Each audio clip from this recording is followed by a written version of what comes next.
Assalamualaikum warahmatullahi wabarakatuh. Pertama, kepala babi tanpa telinga. Kedua, bangkai tikus tanpa kepala. Keduanya dikirim ke redaksi majalah Tempo di Jalan Palmera Barat, Jakarta Barat, tepat saat umat Islam menjalani 10 hari terakhir ibadah puasa 20 Maret 2025 lalu. Kita tentu menyesalkan cara-cara teror seperti ini. Tentu saja, tindakan intimidatif terhadap pilar keempat demokrasi ini tidak boleh hanya dimaknai sebagai aksi yang ditujukan kepada Tempo ansih, tetapi merupakan ancaman serius bagi eksistensi pers secara keseluruhan dan juga bagi demokrasi. Tentu Dewan Pers mengecam ya pihak-pihak yang melakukan tindakan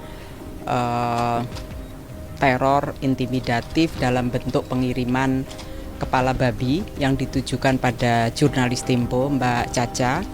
Tindakan ini memperlihatkan bahwa ada pihak-pihak yang merasa dirugikan dengan kerja-kerja jurnalistik Tempo, tapi tidak ingin melakukan dengan cara dialogis secara terbuka. Kasus teror bangkai kepada insan pers ini selain mengundang berbagai reaksi juga menjadi sorotan pers asing. Media Asia Sentinel lantas mengaitkan kasus ini dengan pengesahan revisi Undang-Undang TNI dan kepemimpinan Prabowo Subianto.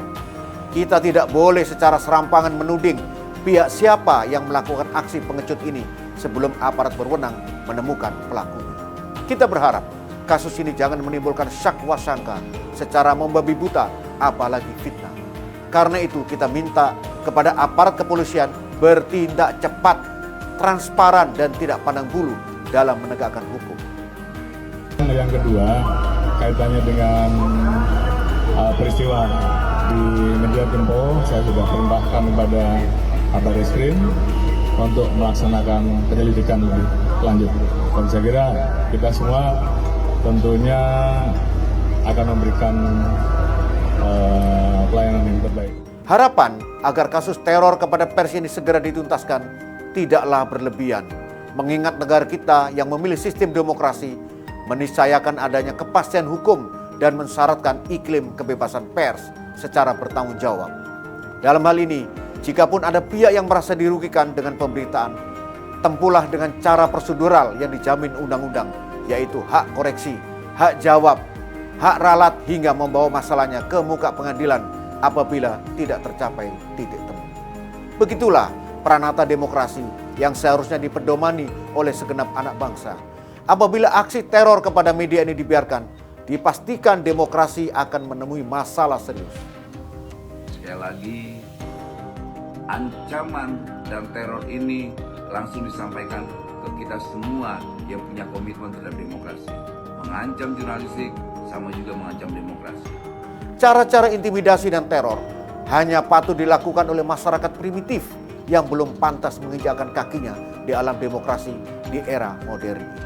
Apapun alasannya, apabila itu dilakukan untuk memberi pesan agar seseorang atau media tidak melakukan hal yang dinilai tidak menyenangkan dirinya, itu juga bentuk teror dan intimidasi. Apabila teror kepala babi dan bangkai tikus sebagai bentuk intimidasi alias menakut-nakuti serta berbuat zalim, yang hal itu sama sekali tidak dibolehkan dalam agama Islam. Nasrun minallah wa fatun qorib. Wassalamualaikum warahmatullahi wabarakatuh.